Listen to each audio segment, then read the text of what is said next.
at least me as a shaman, to understand that the one, it's the one. I mean, like, we're three here, but we're still one. Mm-hmm. Just independent consciousness trying to not get bored. Because since God is alone, it's extremely boring, the universe. So you have to create a universe to self-recognize itself. For me, what I realized is that connection and the people around you and the community you have will have the biggest impact on your life. And for me, love and community is God. I think you create families out of that. You create a better world. You know, when everybody knows their strength and where they're not so good at, I think people can work together and find ways to make the world a better place.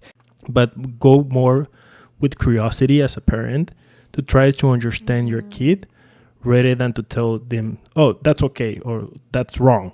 Because you will create this fear on the kid that he don't know where to go. And most of the time, the worst decisions in life goes because of fear. Welcome to Awaken Consciousness Podcast. We're live again, another episode, this time with two beautiful women, Mireille, Melody. Thank you. Also very intelligent, and we have very interested also topics to talk. To start talking, what about pharma? Ooh, pharma. My favorite subject. How did you know? I mean, pharma played a big part, I think, in the last few years. Like in our society, I think it changed a lot. It put an immense amount of pressure. I think a lot of people are starting to question it a little bit more. Well, for myself, I'm questioning it a lot. You know, there's a lot of money involved. There's a lot of medicine. There's a lot of things that will touch the people, that will change our lives forever, you know, in our health and in our system. And I think that it's something that needs to be talked about a lot more. And people need to realize that it will affect the rest of our lives, like the next 20 to 40 years, you know, long-term effects that people don't necessarily talk about. I think it's time we open up the subject to that, you know, not be scared. Yeah. Or being scared of being cancelled too. Oh, yeah. I'm not scared of that at all. Trust the science. Yeah. Exactly. Do your research, I think. I've, right before coming on to here, you know, I've learned some new facts, some new statistics, some new things that genuinely scared me as a human being. There is a lot of statistics that tell us that they don't necessarily have the best interest in our health. There's a lot more money talk and power talk, I think, in there. Politics even, we can relate it to that very easily. There is a correlation also now between politics, pharma, and big industries, corporations too, that are trying like to benefit from this. They call it philanthropy, but it's more kind of like a controlling way to do what they want, as they always has been. But you told us a little bit more what you has been researched, because I know you go deep into the rabbit hole too, Marie.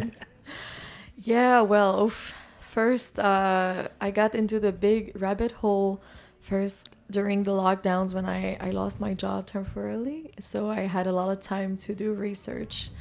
And with my degree in communication and like, I don't know, just I'm a big curious person. So when something doesn't feel right in my gut, I tend to go deep into the subject to find what is the truth.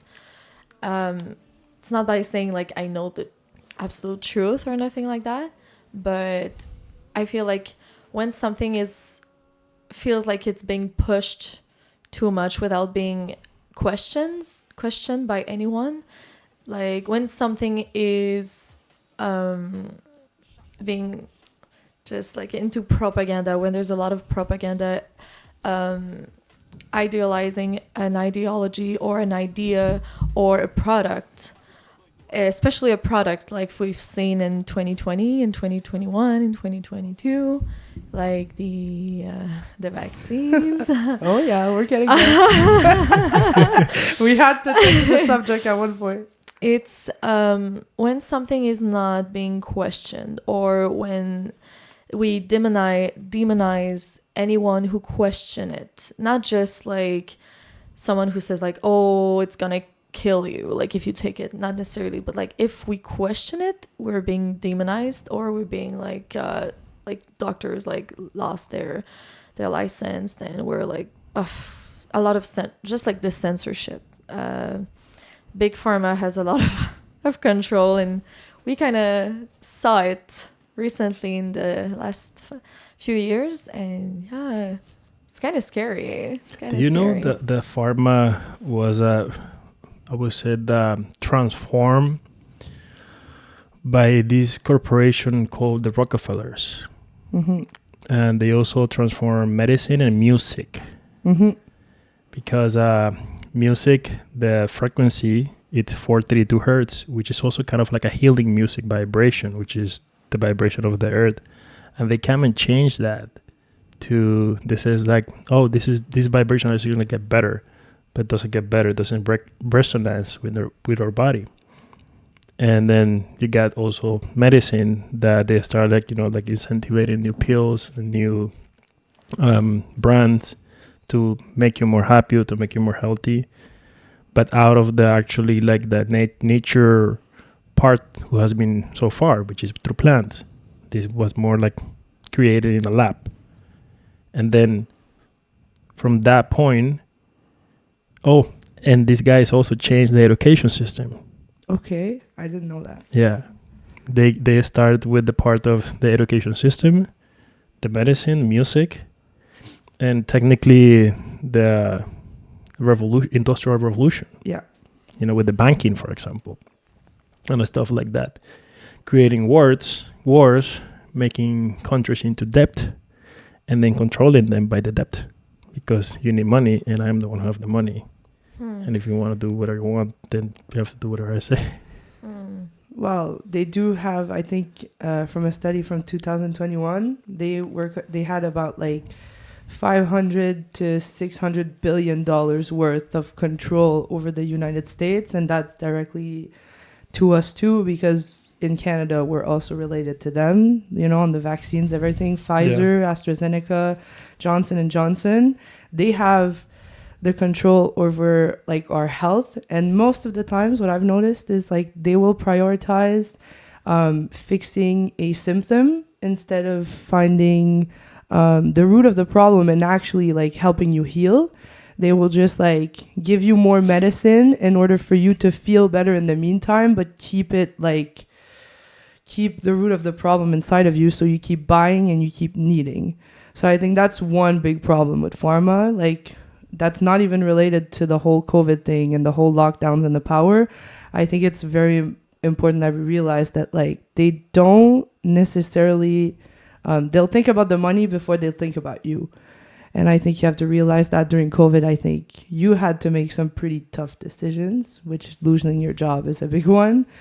And I went through that too. So like we have to probably like go as a community and go against that and push the boundaries a little bit.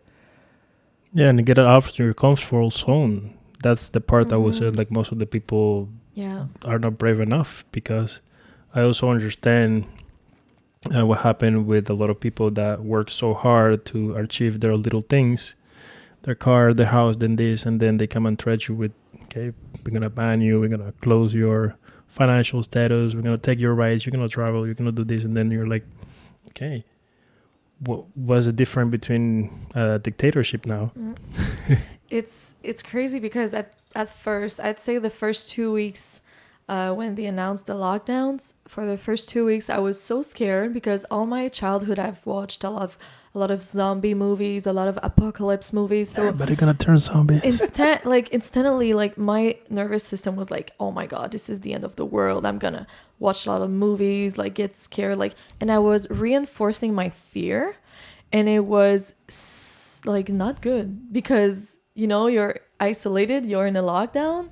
You're alone, basically. Like I was with someone, but we were isolated so much that fear gets so much worse when the news is always negative, right? even much more than usually. And it's like, oh my God, a worldwide pandemic. It's crazy to even think about it. Even if it's like 4 years ago, it's recent. We've lived through it. And it feels like it's another life. Like it feels like it's so weird. It's such a weird, like, trauma that we've been through. Yeah. I'm still healing from it, honestly. The whole thing. I think we're all healing from it. Yeah. Well, I think the organization that call it the new normal is the World Economic Forum too. This is the big reset, and they kind of use this opportunity to establish their corporation stronger, to get also the idea of passports, COVID passports, which here in Canada, they're also collaborating very close with the Canadian Digital Passport, which is a collaboration with them. And Trudeau, as everybody knows, collaborates with the WEF very closely. Also Macron from France. These are young leaders, right? These I think they call it global leaders. Yeah. Young global leaders. Young global leaders, and most of them are pushing these new technocrats, as they call it, which is that's a new term. The combination of technology and democracies all together, and they push Trudeau have this side of the Liberal Party. They're not. I don't know how they call it. I forgot. I will remember later. Yeah, I'll come back. Yeah. For sure, we'll come back. It's a wing of a new behavior for society. I don't remember. I will get back to there. For sure. But it's starting this global leader develop for a new type of communism, but with a new word. It's like a way of hiding it. I like that. That's how it feels like as someone who's more conservative. I feel like they're hiding their control in a way of like, we're trying to help you. We're giving you a handout. We are here for you. But it's for very specific people, very specific ideologies too. And as soon as you don't adhere to them, you're kind of like, well, we don't want to help you. We will cancel you, take everything away from you, and make sure that your ideology will not stand. And I think that's very scary, because like once we stop talking, once we stop having conversations, this is where war happens. This is where conflict happens. And like they're kind of like not letting us do that. So I think that it's time for us as a population to kind of go there and not be scared. That's why I'm not scared to like be canceled today and share my opinions, because I think that we need more people like that will stand against what's scary. Free speech. Yeah. We don't genuinely have that anymore. Yeah. We kind of self-censor because we don't want to be judged. We don't want to, it's scary. Conflict. So a lot of people are people pleasers in Canada, and I feel like they don't want to disturb the social, their social image or something, so they don't want to shock anyone. You're right. That's what I feel. But also this part, as I was mentioning, the comfort part, right? Because a lot of the people doesn't want to share their personal opinion because they know this comfort is not going to be anymore. Now we're going to start doing debate. This will escalate. And I think there's nothing that Canadians hate most than that. Confrontation. Yeah. They prefer like, I'm sorry, but it was me. There was no, I'm sorry. Like, it's not going to happen. So you avoid a lot of that confrontation. But of course, at the beginning, it's okay. But if you make it a behavior, then at some point, they will start taking all your rights and just start doing whatever they want with you. Yeah. It's kind of a relationship, We're all in a relationship, like romantically, relationship. Like the citizen are kind of in a relationship with the government. If you don't care about self-respect, then you won't get any. That's so like true. literally. If you only respect, like if you trust the other person in this concept is like the government, and you give them all, like you give them your money, give them like everything, right? Like every control over your own body, like control over everything. It's like they're not gonna no. They're gonna Take advantage of it. yeah, exactly. That's what the word I was looking for. Thank you. Oh, you're welcome. I was like, yeah, same. It's like we're not a kid anymore. Like, when you're a kid, you think everybody is like good. When you are 5 years old, you can trust anyone. Everyone is like, it's a fantasy world, But when you grow up, you understand that some people have not necessarily like their self, like they want their own interests first. And some people end up in politics, some people end up in Big Pharma. So I don't say like every politician is self-centered, like centered, and they want their own, they only want to take advantage of other people. I'm not saying it's every politician, but it's like, if they have more power, if they have if their job is like, they have more power in their job, then they're in a power position. If they are able to, have corruption and make money out of it, they don't care. Like, some people don't care about the impact of health on people. Like, if people are gonna lose jobs, if like there's not gonna be any unemployment during the COVID era. So many impacts that they don't care about it, So if they can fly into their private jets, if they can meet up, have big parties, and drink good wine and have a good life, some people can sleep well at night even if they've done some evil shit. Well, yeah. There's actually a book. I think his name is Salvador Frexido. I'm not sure if he's Mexican, but I know his name is Salvador Frexido. And he talks about something that he called it the human farm. Oh. That we produce energy and they use us to literally achieve all their dreams. There is a lot of more conspiracies from that topic, in terms of like even the beings who are not from this reality or this earth, like the reptilian ones, for example. I love that conspiracy. Yeah, and then there's this other one, which is like more like human landed, which is about the same humans and this elite who literally control the whole universe, and literally control pretty much everything already. Like, it controls your banking, control. In China, you have something that's called that.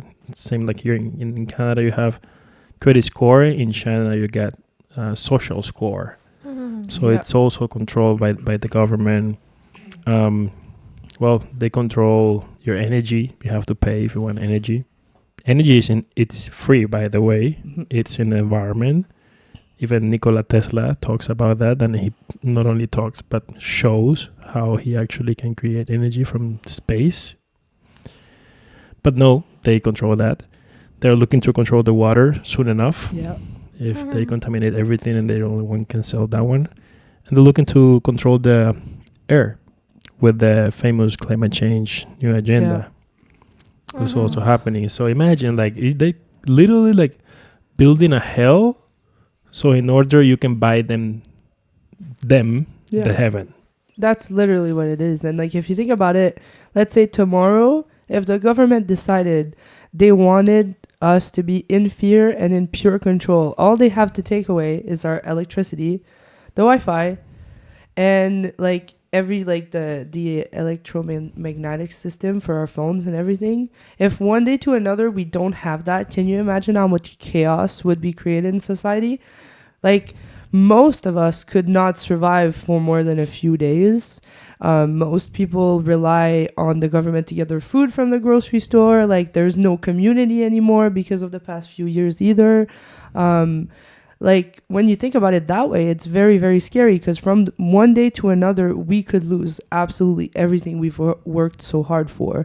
For sure, there would be riots and like civil war probably, but that would still be like a very hard time for us as a society.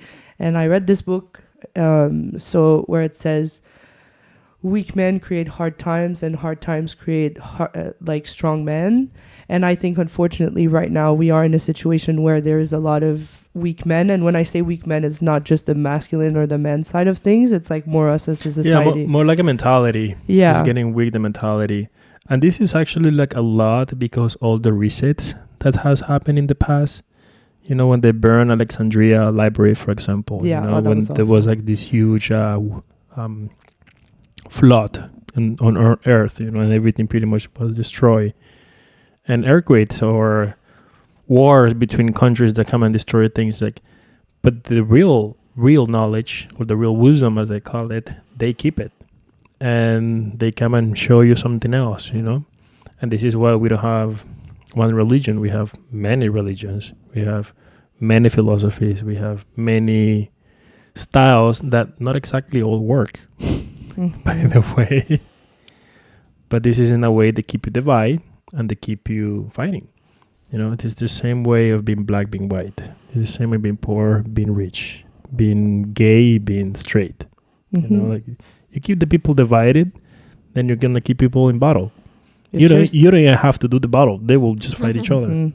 If you're surviving, you're not questioning anything. You're just surviving because you don't have time to question. You don't have time to do that research. Most of us are just trying to get by, work, and like just work, have some hobbies, and somehow make some money to get somewhere someday. Most of us are in that survival mode and don't take time to question all these things because we don't have the mental force to do so. And that is induced by the government doing all of these things, and Big Pharma, and everything combined together kind of puts us in that situation. But if you're willing to be uncomfortable, like you mentioned, then you can get out of there. And like, it is a pretty lonely reality, but there are other people just like us that do understand it. You know, it's just that you have to not be scared to speak up. Or being demonized as racist. Yeah. I feel like there's a point where when you start to question things, it brings up some anxiety in us, some stress, of course. And I feel like maybe some people are more built. I don't mean that it's not impossible for other people to get there, but I feel like some people are more built to endure anxiety longer and deeper than other people. Like, some people will get into a stressful situation, and instead of like keeping pushing through it, they'll just like, oh, no, I'm not going there. Like, there's no way I'm not going there. This is too stressful for me, you know?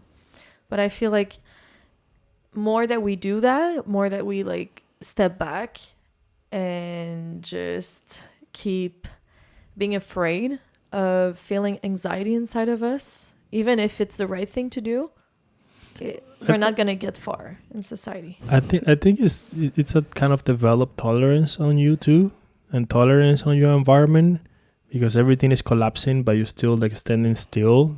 You know, like you won't be fooled by the environment just because everything is collapsing and everything is panicking. It's like, you're relaxed. You don't have to panic. You know, like there's ways. No, the world is dying. Okay, yeah, I know the world is dying, but can we do something about it in the meantime? Or can we even maybe like not let it die? You know? I think a good thing to keep us like grounded in stressful situation too is just knowing our purpose and our values, you know, like when we have a purpose, and God too. I feel like I agree God with has you. a good. I was gonna bring it up. I was like, this is the part of where we bring up God.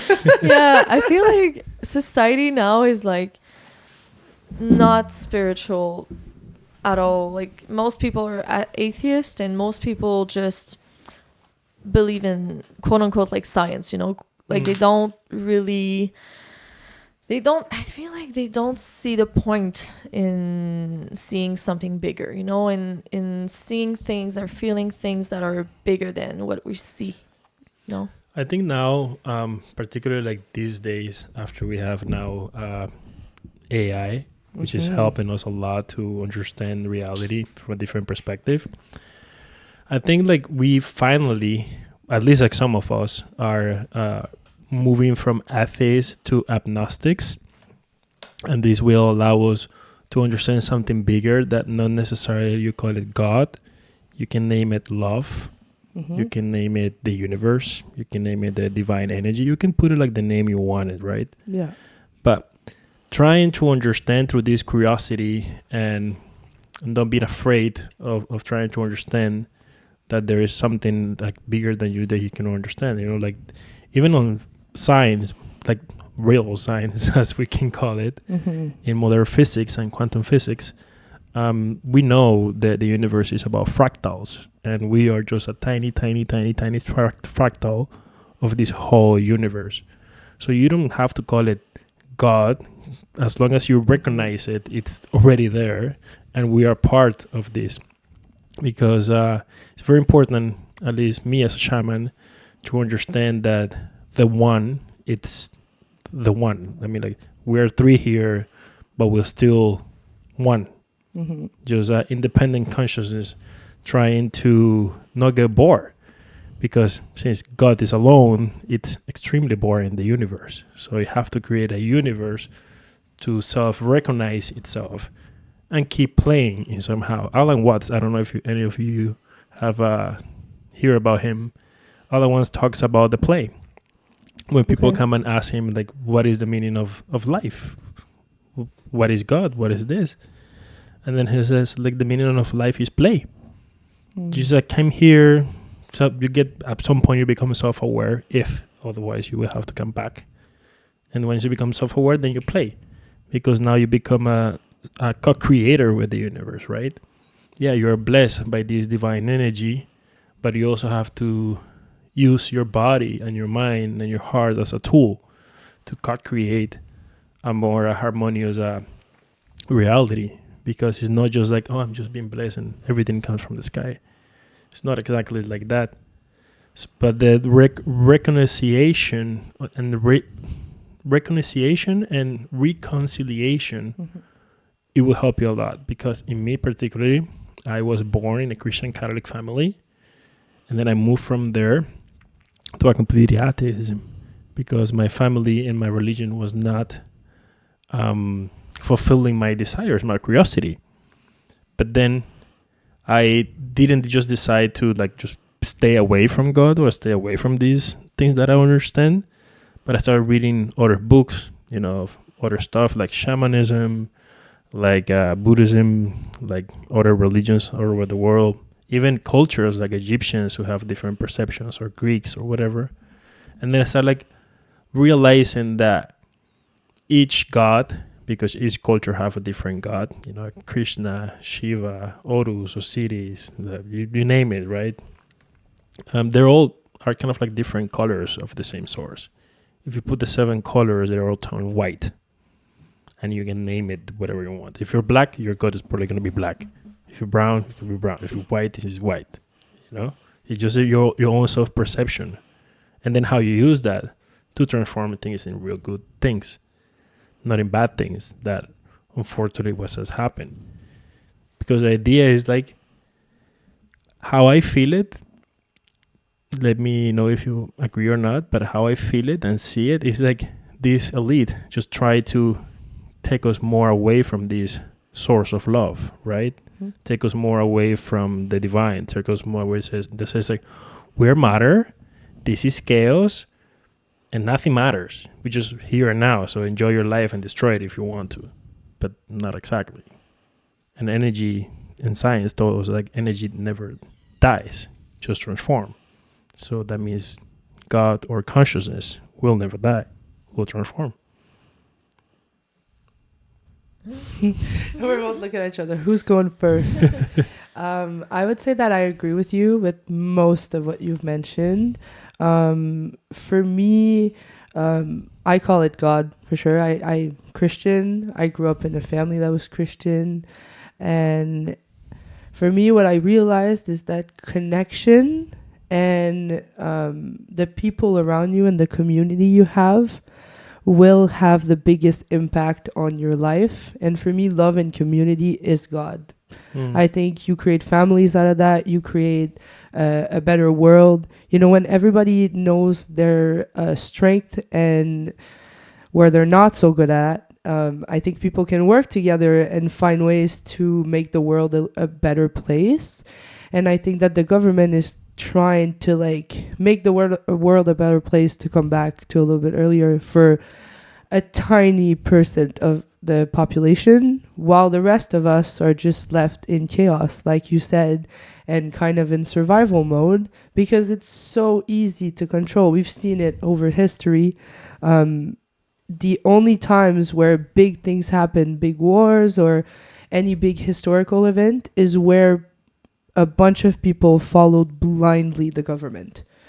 And a few of us were questioning it, were pushing it, and we seemed extreme, but in the end, 10 years down the line, they were right. And then people are like, oh, we should have listened to these guys. And then you have like kind of the same situation carving slowly. And like, I'm not bringing like my own religion into this. It's not about everybody should follow God. I think it's more about everybody should thrive to get connection and to be curious and to be your own guide, not to just be a sheep and follow because it's easier and because you don't want to do it, you know.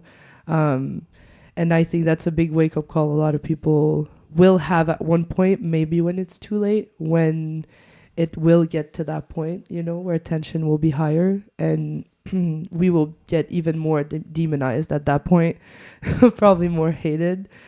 Yeah, I think more people need to just think about it a little bit more and ask more questions. But even if you're not a God believer or a religious believer, like at least you have morals. You have some virtue as human being, you know, like you try to do compassion, you try to be humble, you try like to help your environment, not just because you don't believe in God, you have to be an asshole. I actually know few people who are completely atheists and amazing human beings. I think also in our they lead from different values. Yeah, in our society, I think a lot of people forget that most of those values that even the most atheist of them all still have, like love, compassion, family, all of those, you know, if we look at it historically, they come from some sort of religion. Yeah. And like there's so much disrespect these days and so much wrong ideology to like what people like us, we're both God believers, but we don't put our beliefs onto anybody. We keep it to ourselves. We love God in a way that's okay for us and that we want, but like we will never be mean to anybody. We don't push people to follow us either. I actually push for people to have their own beliefs. I love that when people have different beliefs and we can kind of argue about it. And then I even find common grounds with people that I never thought I would have common ground with, which is amazing. That's true deep connection. And when you're able to make that difference and it's not a conflict anymore, then you have a society. Because people understand each other instead of hating and be like, oh, she believes in God, she must be awful. Yeah. You know? You know, the media does a extremely good job at trying to make every God believer extremist. Yeah. You know, they associate, oh, you're a Christian, then you must be a far right. And, you know, anti-woman, angry man. Oh my God. Yeah. It's, the media. The media. Is it literally like the same issue right now, for example, what's going on with the LGBT? Oh, we want to touch that. I love that subject. This is where we get canceled, people. I think you forgot a few letters and numbers there. There's a plus too. There's letters and a plus, something like that. Well, of course, now it's out of my control. I just know Yeah. the beginnings. I think that everybody deserves a choice to do what they want. I will simplify it in one sentence for myself. Keep the kids out of it. I think that kids that don't have their own mentality formed yet, they question everything, I think sexuality and gender and all these things, I think they come later in life. When I was like 9 years old, I was not thinking, when am I going to have sex or what gender am I? I was like, I might be a unicorn, man. Let me go play in the park. Like, I wasn't asking myself all these questions. And as she says, technology, we have it on the tips of our fingers all the time. And kids that are like 7, 8, 9, 10, that are super influenceable, they just want to follow. I was the same way. We were all the same way when we were kids. We wanted to be cool, Yeah, you want to be accepted. What's popular? Yeah, and like today being popular means like kind of being a victim, an outcast, and like being queer and loud and fearless, and like it's automatically attached to sexuality. And I find that's where I find a problem with it, because like you can be anything you want, as long as you don't push your mentality onto people, and especially don't get into schools and government. Like, we took religion out of the government and the school for a reason. It's the same thing with an LGBTQ plus. It's kind of like a religion. Another organization somehow that you're. This is actually, for example, a conversation that I have with my girlfriend previously, in terms of like, because we has been dating for 2 years and a half, and we have kids. Thank you very much. You're all so cute. So we're looking for having kids in the future, of course. But, she's Canadian, she's open-minded, she's feminist, she's LGBTQ open, whatever. Mm-hmm. And I am more like Latino, more conservative, more like straight, different perception. But I'm still like, open. And as you know, in the Marina crew, we have gay people, we have people from different kinds or whatever, and everybody's accepted. But I also like get into this conversation with her, which is like, we should not involve them in any sexual thing or LGBT or nothing like this when they're kids, like let them to explore their own sexuality and their own things after.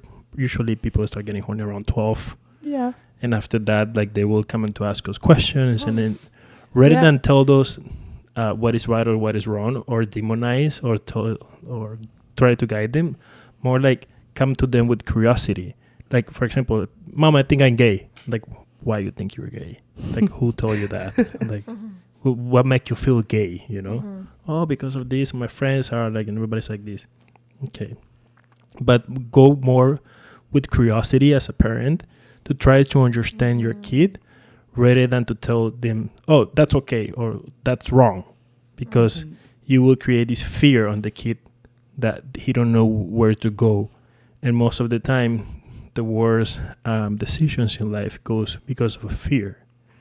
And we have here about, for example, that kids that change their sexuality and then they grow and they're like, oh, I regret that because I just was confused and afraid when I was a kid. But it's something that, again, me as a shaman, when I try to talk to other people, it's more like an insecurity thing, because you just want to be accepted. Why you want to change the way you look? Because you want to be accepted, This is, if you go even like back in the days, even women's, but without being gender or anything, why you make makeup? Because society has been tell you that if you make up, you're going to look more pretty. And what the girls doing it because they want to be accepted. And they go in the same way. Same for men. If you want to be accepted, we have to be successful. We have to make this amount of money or drive this car or have this size of the house, etc. Because everything is about being accepted. And there is 3 main one, I will say, the acceptance that you want. Number 1, from your parents, because this is the first house that you have. Number 2, from your friends. And number 3, for the community. And that's how it continue evolving. And we end in the part of being insecure into things that society established in us, right? the boxes, The labels. trying to fit in, The ego. being That's another popular. one. I would know about that. Okay, I guess I'll go. But kind of like what we were talking about, you know, being insecure and everything. Kind of touched the subject while we were on break, which is really interesting. But like, I have this job where I work on this big stage, and I see a lot of people.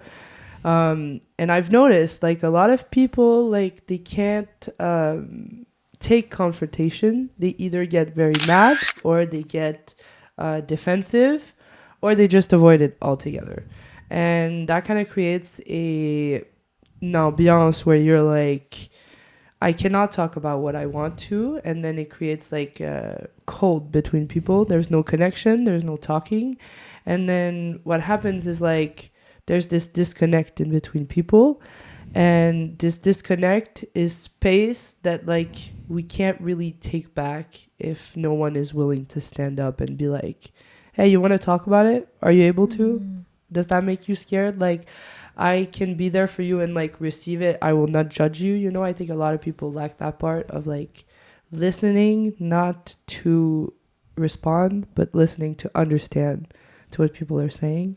And I think that's many people's fears, you know, like kind of like putting yourself out there and talking about something, and then the other person just like will answer and not understand where you're coming from at all. I think that's kind of like the part where most people get scared when it comes to those insecurities.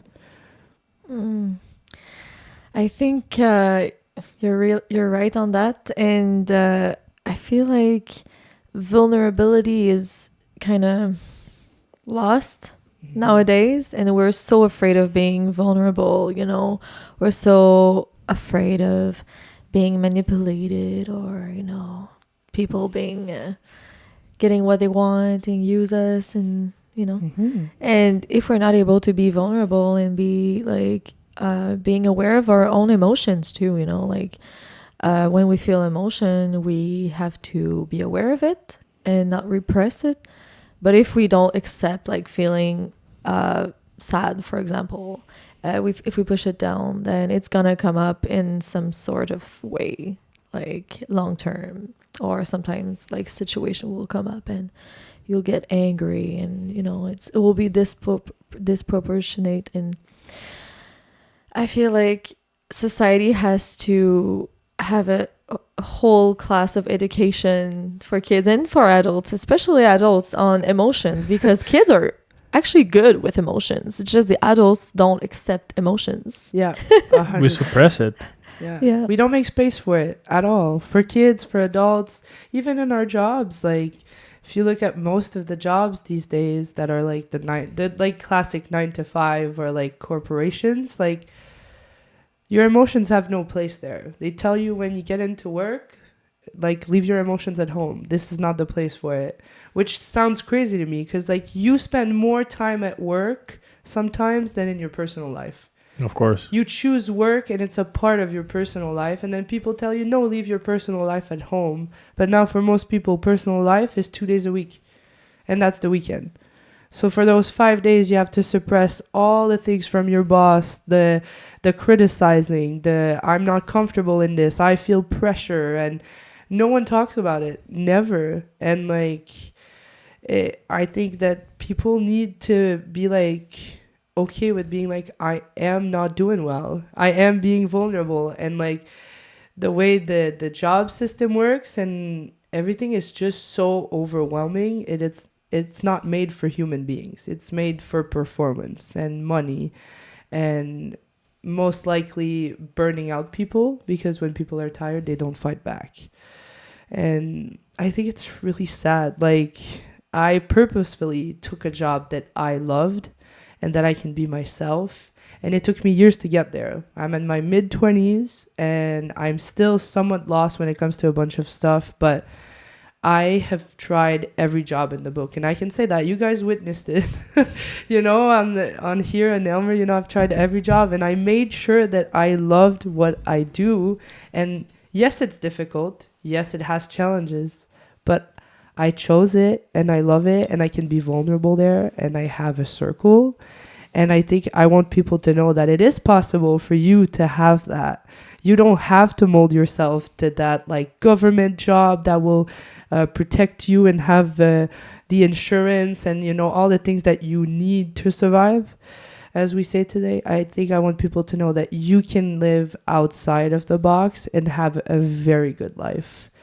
And you can be confident about it too, you know. I get judged most of the time for what I do, you know, being an entertainer. You're gonna get judged no matter what. Being an entertainer, do you have a real job? Your job is to be funny. Well, yeah. I get paid for that. I get paid because I have a great personality. Like, why are you coming at me with it? Like, you know? It's like, why live a life where you're not excited to wake up and, you know, have your day roll out? Did you see that there is a video of a guy that asked, he's like, if I offer you $10 million right now, would you take it? Would you take it? If I offer you $10 million right now. Yeah, wait. Yeah. Yeah? Okay, but the catch is you don't get to wake up tomorrow. Do you still take it? No. Then waking up tomorrow is more important to you than $10 million. Yeah. You know, so like... Well, it depends. If your life sucks, I take the $10 million and just get fucked tonight and don't wake up tomorrow. You know? He said he would take the $10 million, have the best day of his life, and he would just go. But you know what? Good for you. You know that. That's good. Like, it's... But for me, waking up tomorrow and having a purpose, I think...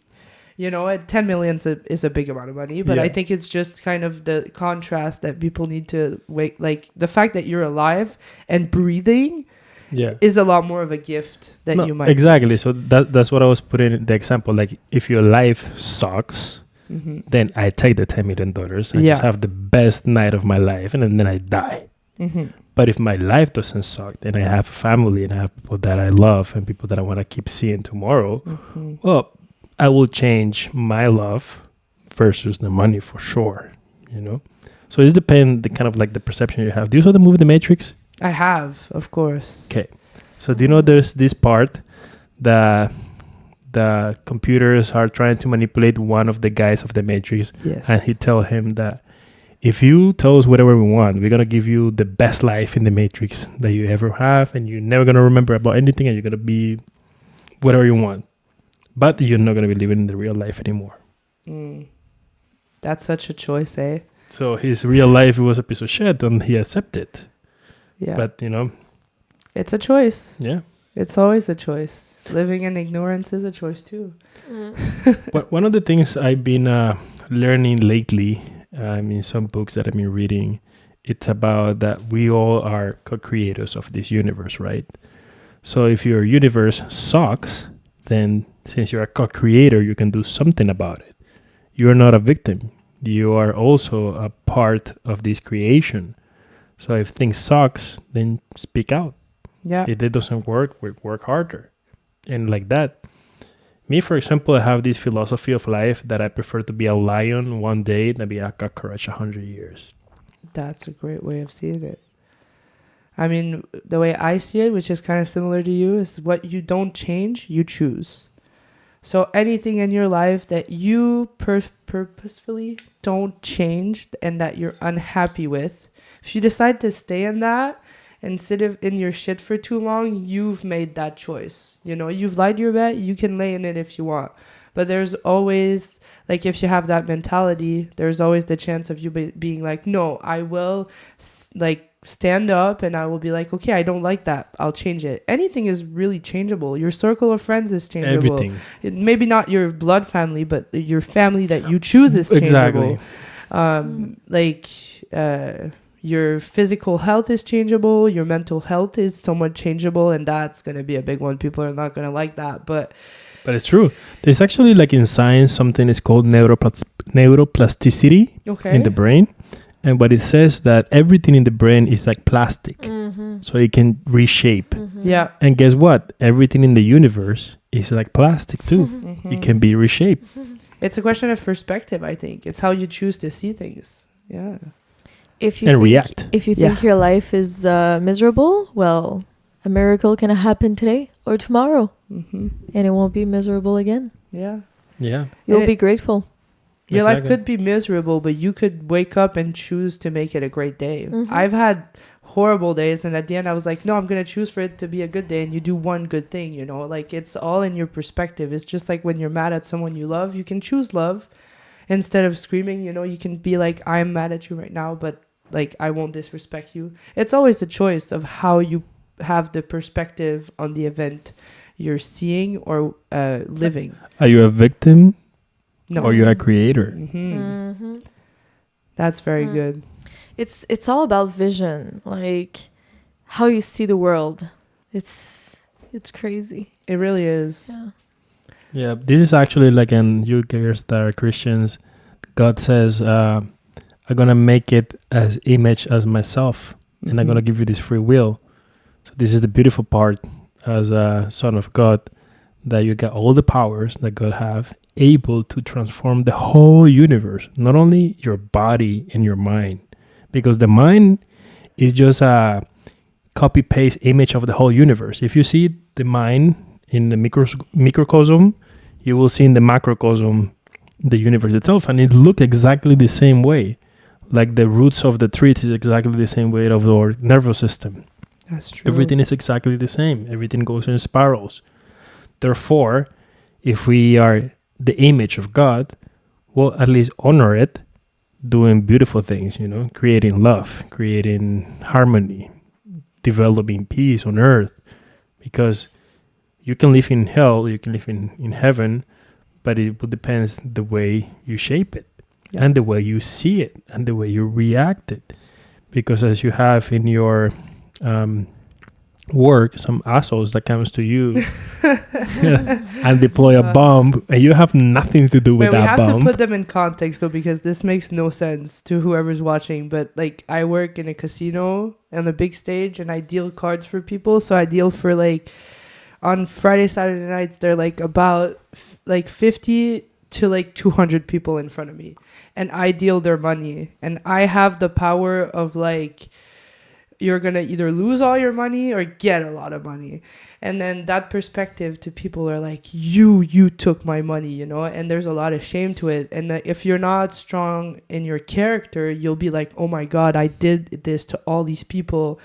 But I changed my perspective. I've been there for almost a year and a half now.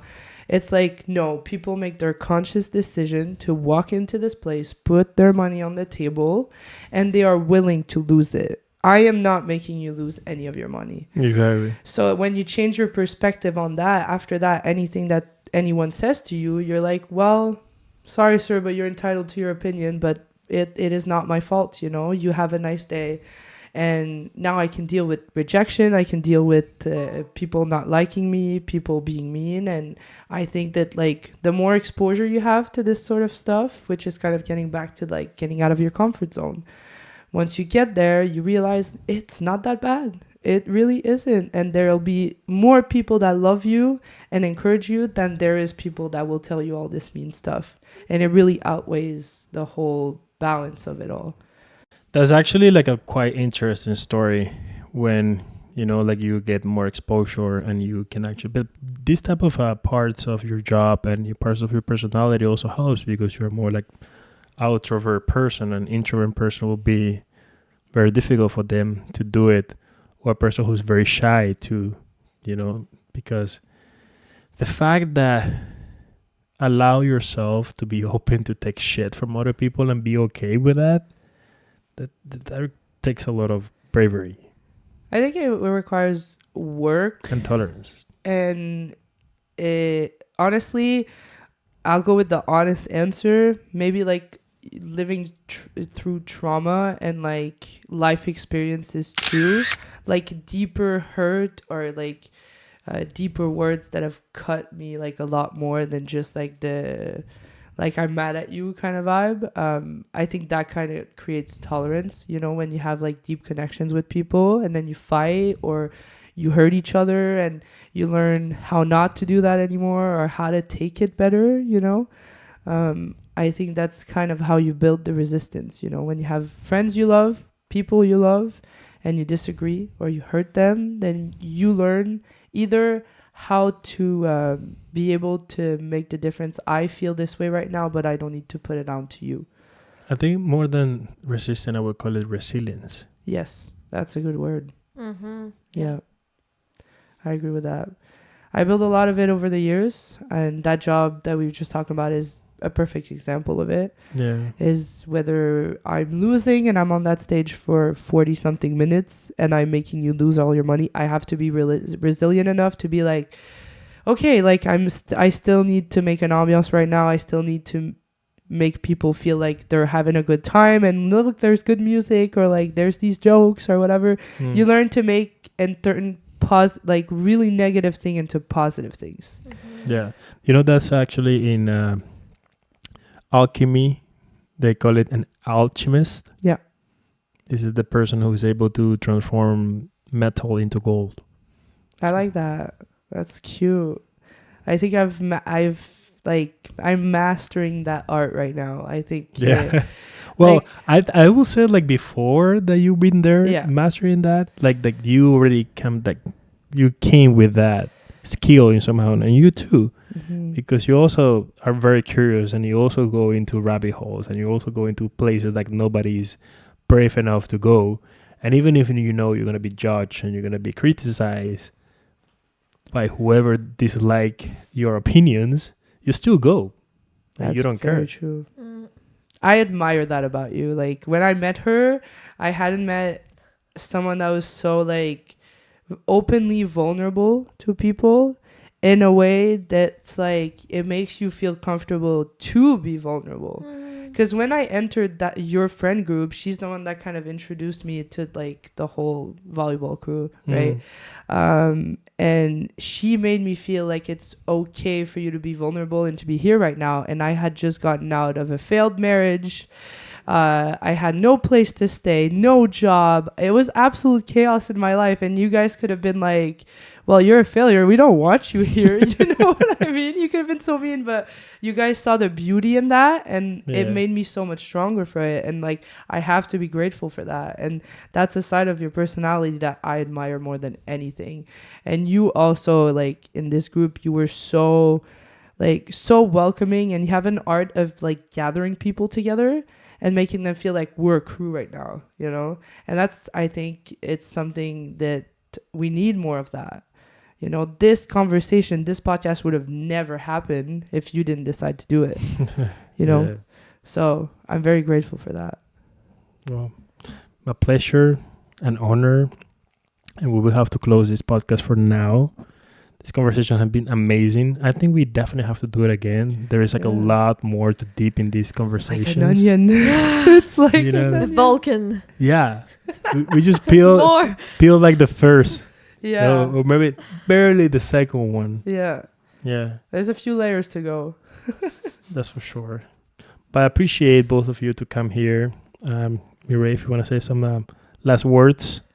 Well, thank you for the invite. It's I was actually really surprised that you contacted me for that. So, yeah, I was like, oh, what it's gonna be about? Like, I was I was curious, but I was not stressed. Like, I was excited, but I was not stressed. Yeah, because as I know you well, and I know how you are, like who you are. I know how you do stuff, you know. So it's like I wasn't like I hadn't any anxiety or. You were more excited than anxious. Yeah, exactly. Yeah. That's very good. Mm-hmm. Yeah, it was nice. Plus, you know, like as I said, like you're a very curious woman. You are a woman also like who doesn't give a fuck about what you have to say, as long as it's how you speak your truth. Yeah. And this is a incredible platform, you know, to start this type of conversations and to do something different. It's somehow similar than other podcasts, but different because it's authentic, it's unique, and only us can speak the same way we do. That's very true. And it's unscripted. Very much so. All right, girls. Thank you.